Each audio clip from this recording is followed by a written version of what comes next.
కార్తీక పురాణం 26 ధర్మదత్తుడి కథ. కార్తీక మాస విశిష్టతను, వైభవాన్ని, కార్తీక వ్రత మహాత్మ్యం గురించి తెలుసుకున్న పృథు చక్రవర్తి, ఇంతకు ముందు ఎవరెవరూ ఆయా వ్రతాన్ని ఆచరించారో, ఆ వ్రతం విశేషమేమిటో తెలుపవలసిందిగా నారద మహర్షిని కోరతాడు. అప్పుడు నారదుడు ఈ విధంగా చెప్పడం మొదలు పెడతాడు. సహ్యాద్రి పర్వత ప్రాంతంలో ధర్మదత్తుడు అనే ఒక బ్రాహ్మణుడు ఉండేవాడు. ఆయన మహా ఆచారవంతుడు, నియమనిష్టలు కలిగినవాడు. కార్తీక మాసాల్లో ఆయన మరింత భక్తి శ్రద్ధలతో జీవితాన్ని కొనసాగిస్తూ ఉంటాడు. కార్తీకంలోని ఒక రోజున ఆయన నదీ స్నానం చేసి దైవ దర్శనానికి వెళుతూ ఉండగా దిగంబరంగా ఉన్న ఒక రాక్షసి ఎదురవుతుంది. దానిని చూడగానే ఆయన భయపడిపోతాడు. ఆ సమయంలో ఆయన తన తడి జుట్టును సరిచేసుకుంటాడు. అప్పుడు కొన్ని నీటి బిందువులు వెళ్లి ఆ రాక్షసిపై పడతాయి. వెంటనే ఆ రాక్షసి శాంతించి ధర్మదత్తుడికి వినయంతో నమస్కరిస్తుంది. హఠాత్తుగా ఆ రాక్షసి అలా మారిపోవడంతో ధర్మదత్తుడు ఆశ్చర్యపోతాడు. అతని కారణంగా తనకి పూర్వజన్మ స్మృతి కలిగిందని ఆ రాక్షసి చెబుతుంది. పూర్వజన్మలో సౌరాష్ట్ర ప్రాంతంలో నేను ఒక బ్రాహ్మణుడికి భార్యగా ఉండేదానిని. అయితే ఎప్పుడూ కూడా భర్తతో గొడవలు పడుతూనే ఉండేదానిని. అందువలన అందరూ కూడా నన్ను కలహ అనే పిలిచేవారు. చుట్టుపక్కల వారి విషయంలో నేను చాలా కఠినంగా వ్యవహరించేదానిని. నన్ను మార్చడానికి ఎవరు ఎన్ని విధాలుగా ప్రయత్నించినా నేను వినిపించుకోలేదు. నా భర్తను నేను ఎప్పుడూ ప్రేమగా చూసుకున్నది లేదు. ఆయన ఆకలితో ఉన్నప్పుడు అనురాగంతో వడ్డించింది లేదు. దాంతో ఆయన మరో వివాహం చేసుకోవాలని నిర్ణయించుకున్నారు.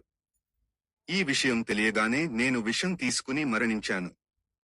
నా గురించి ఉన్నది ఉన్నట్టుగా చిత్రగుప్తుడు యమధర్మరాజుకు విన్నవించాడు.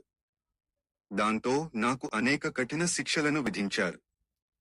చివరికి ప్రేత శరీరంతో 500 సంవత్సరాలుగా ఆకలితో తిరుగుతూ ఉన్నాను. పుణ్యాత్ముడివైన నీ కారణంగా నువ్వు చేసిన కార్తీక నదీ స్నానపు నీటి బిందువులు నాపై పడటం వలన నాకు పూర్వజన్మ స్మృతి కలిగింది అని చెబుతుంది. ఇక నేను ఈ ప్రేత శరీరంలో ఉండలేను. ఈ ప్రేత శరీరం నుంచి విముక్తిని పొందడానికి నేను ఏం చేయాలి? 100 సంవత్సరాలుగా అనుభవిస్తున్న ఈ బాధ నుంచి నేను ఎలా బయటపడాలి? అని కలహ అడుగుతుంది. అందుకు ధర్మదత్తుడు స్పందిస్తూ, పుణ్యకార్యాలను ఆచరించడం వల్లనే ఇలాంటి దారుణమైన పరిస్థితులు రాకుండా ఉంటాయి. కాని ప్రేత శరీరంలో ఉన్న నీకు దానధర్మాలు, వ్రతాలు, నోములు ఆచరించే అవకాశం లేదు. అందువలన నీ ప్రమేయంతో, నీ ప్రయత్నంతో ఈ స్థితి నుంచి విముక్తిని పొందడం సాధ్యం కాదు. నేను ఆచరించిన కార్తీక వ్రతంలోని కొంత పుణ్యాన్ని నీకు ధారపోస్తాను. అలా చేయడం వలన నీకు విముక్తి లభిస్తుంది అని చెబుతాడు. అందుకు కలహ ఆనందిస్తుంది. ధర్మదత్తుడు కార్తీక వ్రతం చేసిన పుణ్యం నుంచి కొంత పుణ్యాన్ని ఆమెకి ధారపోస్తాడు. ఆ వెంటనే కలహకు ప్రేత శరీరం నుంచి విముక్తి కలుగుతుంది. ఆమె కోసం విష్ణుదూతలు దివ్య విమానంలో వస్తారు. ఎవరో తెలియని ఒక స్త్రీ కోసం ఆయన పుణ్యంలో నందుకు ధర్మదత్తుడిని విష్ణు దూతలు అభినందిస్తారు.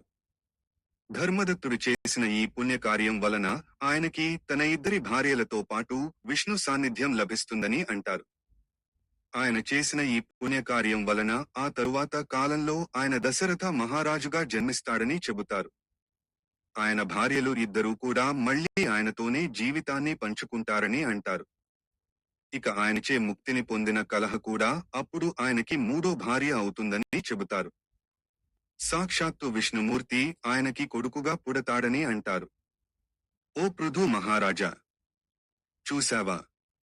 కార్తీక వ్రతాన్ని ఆచరించడం వలన వచ్చే పుణ్యం కొంత ధారపోయడం వల్లనే విష్ణులోక ప్రాప్తి కలుగుతుందంటే ఈ వ్రతం ఎంతటి శక్తిమంతమైనదో, మరెంతటి మహిమాన్వితమైనదో అర్థం చేసుకోవచ్చు.